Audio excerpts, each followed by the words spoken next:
The Forge lore is deeper than you think. A few months ago, I made a theory about the Forge, but since then, I've found new evidence that completely changes how we look at things. Today, I'm breaking down the admin theory and its connections to the Forge, what it actually is, how it could shape the future, and why it would impact the entire unstable universe. So what is the admin theory? In simple terms, it suggests that there are unseen admins actively overseeing unstable SMP.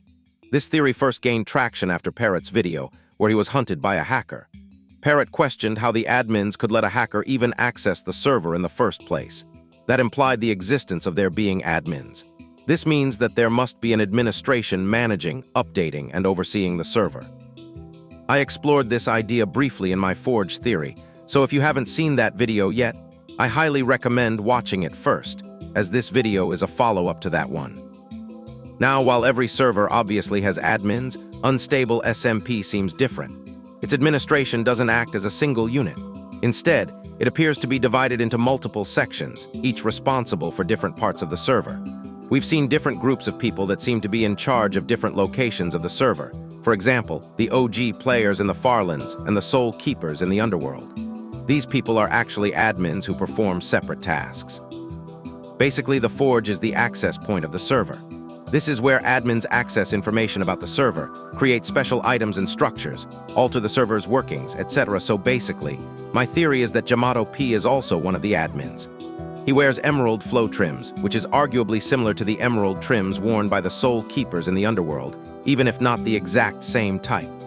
Thus, it can be said that Jamato is one of them, possibly even their leader.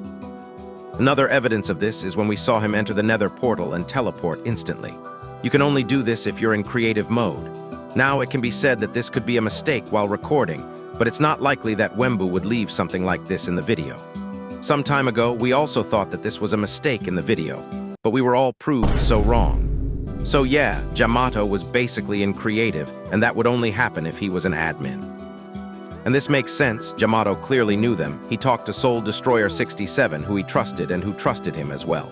He mentioned knowing and trusting Serpentbound 333 and said that he had some business with Serpentbound. But wait, business? What could that even mean? Well, Jamato's an admin. Of course, it would make sense for him to have business with some important OG players of the server. They lived in the Farlands, the very place that housed so many of the server's largest secrets. Knew about the Forge, could bend the ways in how the server worked. Of course, they were trusted by admins. Now let's talk about the flower fields that we saw in the Farlands. Jamato said that the floral landscape was built by some players that hadn't been seen but definitely existed.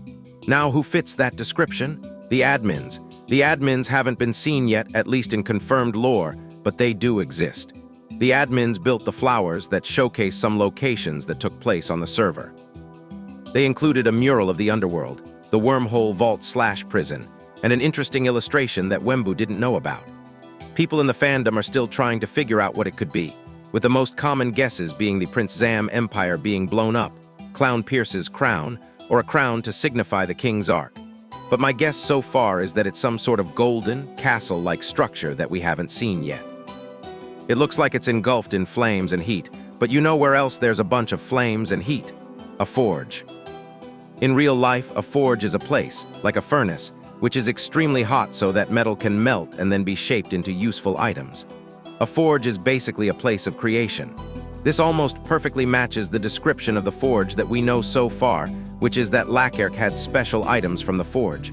And let me remind you, the picture in the flower looked like a castle too. So keeping all of this in mind, it can be a pretty good guess to say that the flower depicted the picture of the forge, the access and creation point of the server. Now, moving on to the Underworld, remember how we saw this room with a bunch of nether portals? This was so that the admins could easily access and travel to different parts and sides of the server, quickly and easily. And we saw it happen. 2 of portals in that very room connected to 2 different sides of the server, 2 different directions to the Farlands. This was clearly such a big hint towards the existence of the admins and their powers. It wasn't possible to create nether portals in the Farlands, however these clearly existed. This could only be done by the admins, people with important and useful powers on the server. So we've had all this big talk about the admins, but they haven't even been revealed yet.